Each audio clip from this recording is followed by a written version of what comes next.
میں جو باتیں ہیں اس پر ضرور اپنی جانب سے اپنی بات کو رکھوں گا، لیکن اس کے ساتھ ساتھ یہ بھی میں ضروری سمجھتا ہوں کہ منسٹر صاحب نے اپنے نوٹ سے ہٹ کر بھی اپنی تقریر کے آغاز کے وقت جو باتیں کی تو میں بھی وہیں سے اپنی گفتگو کا آغاز کرنا چاہوں گا، اور یہ بات حقیقت ہے اور اس بات سے کوئی انکار نہیں کر سکتا کہ ملک کی آزادی کے بعد ریاست حیدرآباد اور سلطنت آصف جاہی کے اقتدار کے خاتمے کے بعد آپریشن پولو یا پھر پولیس ایکشن کے نام پر جب جو زیادتیاں ہوئی ہیں ان زیادتیوں میں بہت ساری زیادتی لینڈ ریفارمز میں بھی ہوئی، اور میں اپنی بات کو رکھتا ہوا یہ کہوں گا کہ سب سے زیادہ اگر نقصان ہوا، تباہی ہوئی، بربادی ہوئی اور غربت کا شکار ہوئے تو وہ مجبور و لاچار و مسلمان تھے۔ نہ صرف خوف اور مایوسی کا شکار ہوئے بلکہ ان کا تخت و تاج لٹا، عزتیں لٹیں، عصمتیں لٹیں، لہلہاتی ہوئی کھیتیاں اجڑیں، محلات لٹے، ویران ہوئے، جاگیر لٹی، منصب لٹی، اور اس کے ساتھ جو بھی بچا کچا تھا وہ بھی سب کا سب چلا گیا، اور وہ جو جگمگاتے ہوئے محلات میں زندگی گزارتا تھا، حویلیوں کی زینت میں اپنی زندگی کو گزارتا تھا، اس کی زندگی اندھیروں میں آ گئی اور وہ فٹ پاتھ پہ آ گیا۔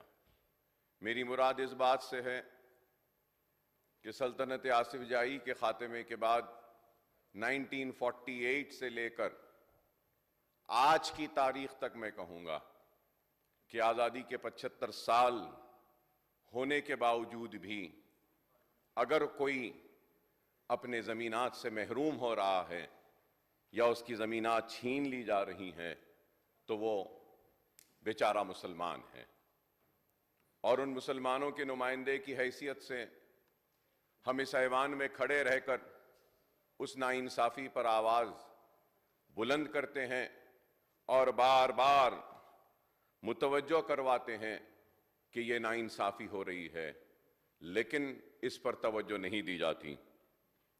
اور میں جب یہ بات کہوں گا تو شاید کئی ذہنوں میں یہ سوال آ رہا ہے کہ اکبر صاحب کس طرف اشارہ کر رہے ہیں۔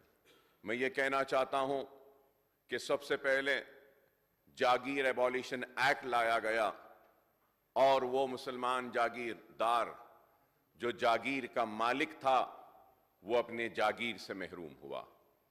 پھر اس کے بعد میں انعام ایبولیشن ایکٹ آیا، اور انعام ایبولیشن ایکٹ کے ذریعے اگر سب سے زیادہ کسی کی زمینات گئیں تو وہ مسلمانوں کی زمینات گئیں۔